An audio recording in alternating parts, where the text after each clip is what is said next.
Coming to the session 63 of third semester general chemistry, that is nanowires. So what are nanowires? So there is a difference between nanotubes and nanowires. See, nanowires also diameter is of 10 raised to minus 9 meter, that is nanometer. But what you should notice is, here the important point is the ratio of length to width should be greater than 1000. Then it is called a nanowire. A nanowire is a wire of dimension of the order of nanometer, that is diameter is of the nanometer order, but the ratio of length to width should be greater than 1000. This is a condition. In nanotubes, what we have studied in the earlier session, so in that you have seen the length is not that specified, only the diameter is specified. Diameter should be of nano order, but length whatever, it is not yet specified. But here length is specified, that length, that ratio of the length to width should be greater than 1000. So there are different types of nanowires based on their conducting properties and molecular and oxide all these properties or all that morphology. They are superconducting, metallic, semiconducting, insulating, molecular nanowires and oxide nanowires. And you can see the morphology of nanowires. See, when we say nanotubes or nanowire or something like that, try to understand it is the morphology. That morphology is predicted either by using TEM, SEM or the XRD evaluation, all these things, spectroscopic techniques coming together to understand the morphology of any nanoparticle or any nanomaterial. Okay. So when I say that silver nanowire, so or silver oxide nanowire, so it is the morphology of that. So you can see, I mean the color also changes of nanowires. So you can see this kind of image under electronic microscope. So you can see, then you have to measure the length and you have to also mention the the ratio of length to width, that should be greater than 1000. Then you can say that the morphology meets the criteria of nanowire. So these are the different methods of preparation: vapor, liquid, solid method, solution phase synthesis, thermal synthetic process, chemical vapor deposition and plasma enhanced chemical vapor deposition. So similar to what we have seen for nanotube, these are the different types of methods again. What we have in the syllabus, that is vapor, liquid, solid method, which we have to explain.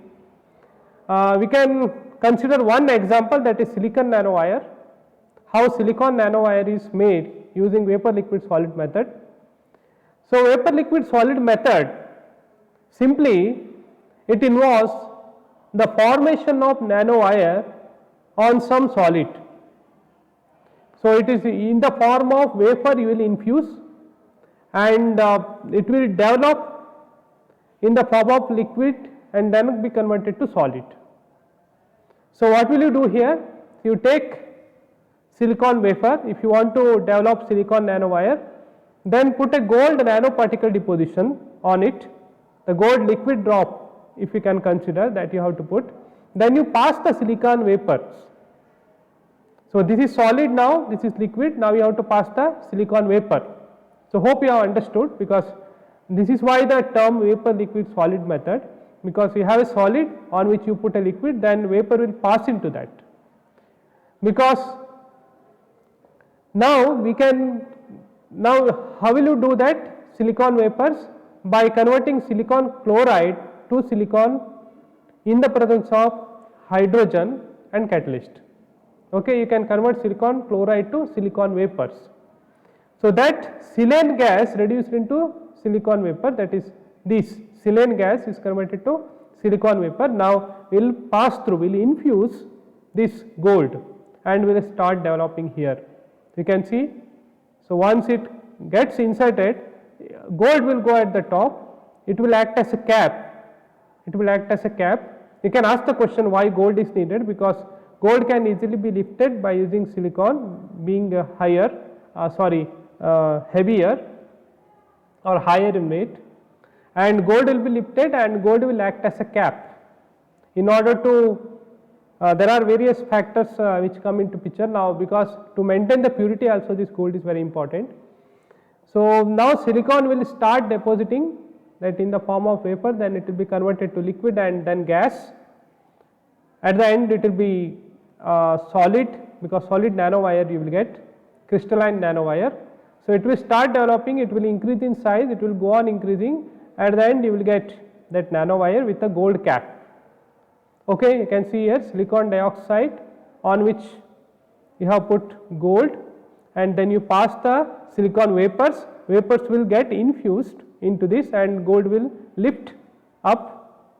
Then deposition continues, more and more silicon particles in the form of vapor will get infused into this stock. Then the wire length will also increase, at the end you will be having silicon nanowire, solid silicon nanowire. You can see this is liquid, in the form of liquid, which will be converted to a kind of eutectic alloy along with this silicon, and this vapor then you can stop producing after certain growth.